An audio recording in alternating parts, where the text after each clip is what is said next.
అందరికీ నమస్తే అండి. మన ఛానల్ని సబ్స్క్రైబ్ చేయండి. సో లైక్ కూడా చేయండి, ఎందుకంటే ఎక్కువ మందికి మనం చెప్పేది చేరుతుంది. సో నిన్న జరిగినటువంటి చంద్రబాబు నాయుడు గారి విస్తృత స్థాయి సమావేశంలో వాళ్ళ ఎమ్మెల్యేలు, ఎంపీలు పాల్గొనడం జరిగింది. సో ఉదయం 10 గంటలకి స్టార్ట్ అయినటువంటి మీటింగు ఒకరి తర్వాత ఒక్కొక్కరు మాట్లాడడం, లోకేష్ గారు మాట్లాడడం, దాదాపుగా సాయంత్రం 6-6:30కి ముగిసినట్టుగా మనకు తెలుస్తూ ఉంది.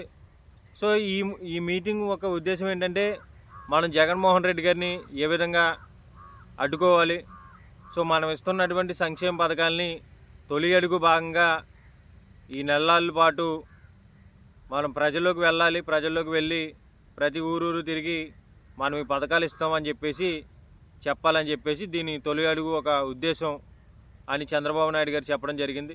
సో అలాగే చంద్రబాబు నాయుడు గారు మాట్లాడుతూ ఎమ్మెల్యేలు పనితీరు పోకపోతే వచ్చే ఎలక్షన్లో మిమ్మల్ని తీసేసి కొత్త వాళ్ళని నియమించుకుంటామని చెప్పడం జరిగింది. సో ఆయన బహిరంగంగా ఉద్దేశం చేశాడంటే, ఈ కూటమి ప్రభుత్వం ఏర్పడిన దగ్గర నుంచి కూడా ఎన్నడూ లేని విధంగా కొంతమంది ఎమ్మెల్యేలు కరప్షన్ చేస్తూ ఉన్నారు. సో అది ఎవరెవరు చేస్తున్నారు అనేది మీ నియోజకవర్గాల్లో ఉన్నటువంటి మీకే అర్థమవుతుంది. ఎందుకంటే గత ఏ ప్రభుత్వంలో చేయలేనటువంటి అంతటి అవినీతి ఇసుకలో కానివ్వండి, లిక్కర్లో కానివ్వండి, వ్యాపారాల్లో కానివ్వండి, ఈ ఎమ్మెల్యేలు ఫస్ట్ టైం గెలిచిన వాళ్ళు కానివ్వండి, సో మళ్ళీసారి గెలుస్తామా లేదని చెప్పేసి విచ్చలవిడిగా అవినీతికి పాల్పడుతూ ఉన్నారు. అది కొన్ని నియోజకవర్గాల్లో మాత్రమే జరుగుతూ ఉంది. సో వీళ్ళందరూ భయపడేది ఏంటంటే, మనం ఇంకా సరిగా పథకాలు అమలు చేయలేదు, చంద్రబాబు నాయుడు గారు ఏమో ప్రజల్లోకి వెళ్ళి మీరు మన పాలన గురించి చెప్పండి అని చెప్పేసి చంద్రబాబు నాయుడు గారు ఆయన పిలుపునివ్వడం జరిగింది. సో ఇక్కడ చూస్తేనేమో ఎమ్మెల్యేలో ఒక పనితీరు బాగోలేదు. మరి ఇవన్నీ వెళ్ళి చెప్తూ ఉంటే ప్రజలు నమ్మే పరిస్థితి వస్తుందా లేదని చెప్పేసి ఎమ్మెల్యేలే వాళ్ళే మదన పడుతున్నట్టుగా తెలుస్తూ ఉంది. అలాగే రోజుకి చంద్రబాబు నాయుడు గారు 4 నుంచి 5 ఎమ్మెల్యేలకి అపాయింట్మెంట్లు ఇచ్చి వాళ్ళని కలుస్తూ ఉన్న పరిస్థితి కనపడుతోంది.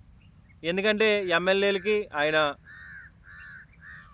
సానుకూలంగా ఎవరికీ తెలియకుండా రూమ్లో తీసుకెళ్ళి మీ పనితీరు బాగోలేదు, మీరు మార్చుకోవాలి, మీరు ఎంతో కష్టపడి గెలిచారు, ప్రజలు మిమ్మల్ని ఆదరించారు, మీ మీద ఫీడ్బ్యాక్ అనేది బాగోలేదు, మీ మీద వ్యతిరేకత పెరిగింది, మీ మీద అవినీతి మరకలు కనబడుతూ ఉన్నాయి అని చెప్పేసి కొంతమంది సానుకూలంగా చెప్పడం జరుగుతోంది. కొంతమందికి అయితే టేబుల్ని ఉన్నటువంటి ఏదైతే వాళ్ళ బయోడేటా ఉంటుందో ఆ టేబుల్కి వేసి కొట్టి సీరియస్గా వాళ్ళకి వార్నింగ్ ఇవ్వడం కూడా జరుగుతోంది.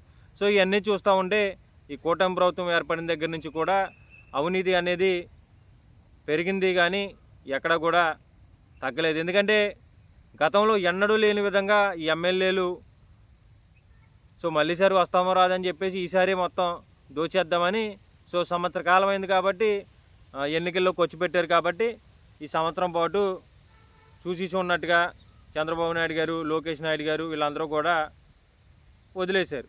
కానీ ఇప్పుడు సంవత్సరం అయింది, వీళ్ళు దోచుకున్నారు, వీళ్ళ పనితీరు బాగోలేదు.